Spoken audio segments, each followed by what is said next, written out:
Hello, I am Minecraft Phenom 08, and this is episode 6 of my Billionaire Minecraft series, where I will collect 1 billion iron ingots, gold ingots, diamonds, and emeralds using the All the Mods 6 mod pack in modded Minecraft 1.16. In today's episode, I am going to be prepping for some spawning of creatures, and so let's get started. So there are multiple ways to actually spawn and kill mobs in this mod pack.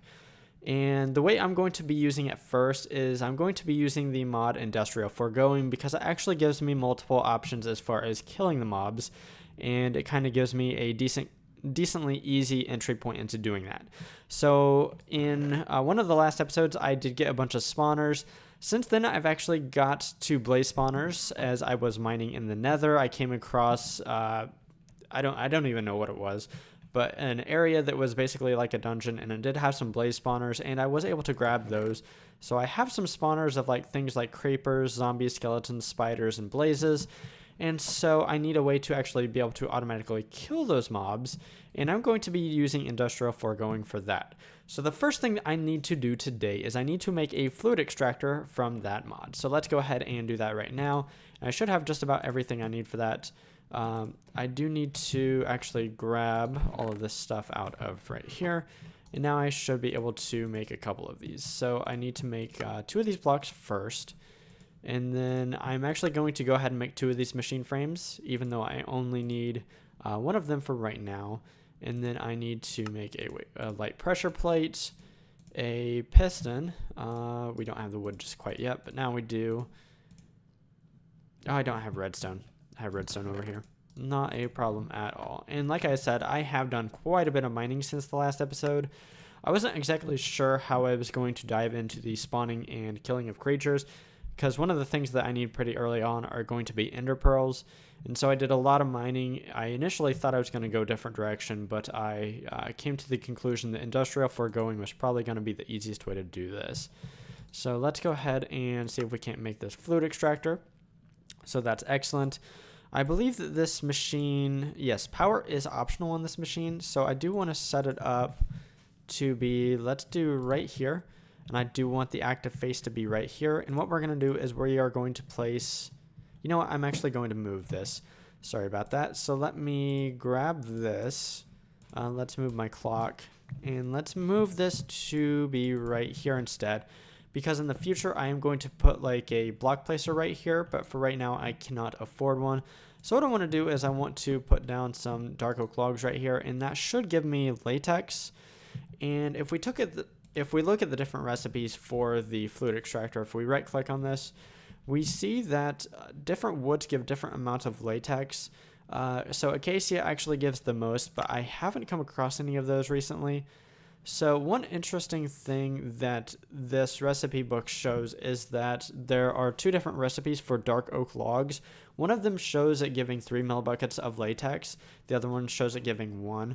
However, it looks like this is actually the recipe that it's using. As we can see, when this ticks down, it will give out 3 millibuckets of latex. So there is one way I can speed this process up, and that is by giving this power.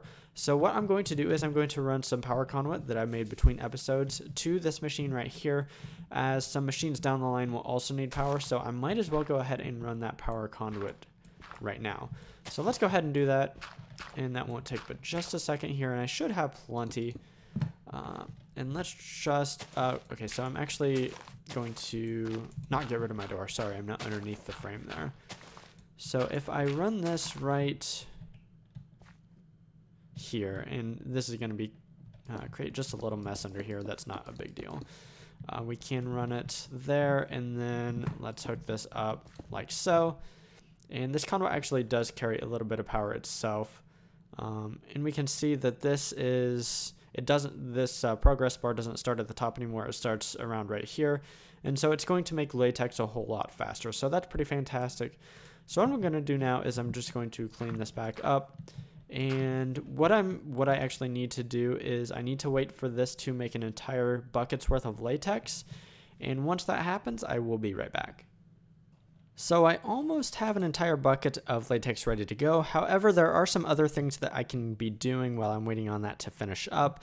And one of those is to furnace some clay here because I want to make a kitchen sink to get water. And so we're just going to furnace up 5 clay so that I can make a sink. And let's just take a look at the recipe for that. And I'm going to be making the kitchen sink for an infinite water source block. And it uses 5 terracotta, which is just basically clay from a furnace. And sorry about that, I hit the wrong button there. But anyways, that's going. So let's see, is there anything else I can make? So I am going to make a machine called a sequential fabricator. So let's go ahead and do that as well. And this just basically allows me to craft things. So I have most of the things made. However, I don't have everything made for this just quite yet. So let's go ahead and make the things that I don't have. And I need a tin gear, and then I should be able to make the machine frame. And then I should have everything to make the sequential fabricator. So that's fantastic. Let's see if this has a bucket yet. It does. So what we can do is we can just place a bucket in here and get the latex bucket out. So that's pretty fantastic. So let's come over here, and now we can make the latex processing unit. So let's do that right now. And that is the next machine that I'm going to be needing. So I need one more iron ingot. I thought I had enough iron with me. Apparently I miscounted somewhere along the line, but that's perfectly fine. Let's go ahead and make this. And what we can do is we can stick this right beside the fluid extractor. So let's go ahead and dig that out. Let's go ahead and place a basic universal cable, because this machine, I believe, does actually need power. So let's place that down. And we do need to configure a few things here. And that machine will need water, and it will need latex. So let's go ahead and make that kitchen sink, because I need that now. And I should have just put in sink. Okay, so I need 3 iron. Okay, somewhere along the line I didn't realize I needed iron for something. Is just what happened. Let's not do that, because the dirt does not belong there. So the sink can be made pretty simply, just terracotta, iron, and a water bucket. I don't know if this will work, but I'm going to try to put this sink above. And let's tell this to pull water from the top, and it does look like it is pulling, so that's fantastic. It doesn't need a whole lot of water, so that rate is perfectly fine. And then we are going to pull the latex from the left side here. That's not coming out, but that's probably more because the back here, I need this to push latex out. I thought that was the case. So let me, oh, I didn't do that right, I don't think. Latex. Oh, sorry, it should be pulling. Yeah, okay, so we're getting latex, and what this will do is it will make tiny dry rubber. However, that isn't usable. We do need to send that to a sequential fabricator. So let's go ahead and do that now. So we're going to set the output to be pushed to the right side, and that will be where we are going to put our sequential fabricator. So let's go ahead and dig this out, because we do need to energize this or give this energy. And I do need to have this facing this way, so this is going to be kind of awkward to do, but that should be fine. Let's set this machine up to be input from the back. And we actually need to set up the recipe, I think, before we'll start allowing items. And basically what we're going to do is the recipe is this right here. And we're going to hit the check mark, and then we should be able to put the tiny dry rubber in there. And it should be able to make things. So we actually need the output to be over here. And this will make dry rubber, which then needs to be furnaced. So we need to make an energized smelter or some other furnacing type thing. And we could just use a regular furnace, but I'm not going to do that. I am going to be using an energized smelter. So let's see if I can't go ahead and craft one of those. I am missing this steel casing here, but I should have everything I need to do that. So fantastic. Here's the energized smelter. And what I want to do with this is I want to put it right here. I do need to energize this block once again. So let's go ahead and set this up to be right here. And we should set this up. Let's go ahead and gray everything out. It will need to be input from the left, and it will need to be output to the right. We can set up auto eject to be on, and I can set up a chest to be right here. So let's see, we don't have enough latex to do anything just quite yet. Okay, so this is a stripped oak log at this point. And okay, so actually I think that was the recipe that I was mistaking earlier. So let's take a look at the fluid extractor. And oh, nope. Somewhere in here there should be a stripped log. There is not actually. Interesting. So it's still able to grab latex from the stripped dark oak log. However, it is not nearly as fast. It's just 1 latex per. So what I'm going to do, just for the sake of making this quicker, is I'm going to get rid of this for right now. I have no use for that, and let's go ahead and put down another dark oak log, and this should go ahead and start giving us 3 again, which will make this a little bit faster. And as you can see, we now have 3 tiny dry rubber, and this should make dry rubber, which then gets furnaced into plastic, I believe. So let's double check that. So this plastic is something I will need to make things in the future for the mod Industrial Foregoing. And let me see if I can't make a block placer. And I probably won't be able to right now. And I might try to make a block placer from another mod. But this block placer requires 4 plastic, which is going to be a while before I have 4 plastic. However, me replacing that will make this a whole lot faster. I think it requires something like 100 latex to make one of the tiny dry rubber. Yes, that's what it looks like. And so there's another tiny dry rubber, and that is in here, and that will eventually give me plastic.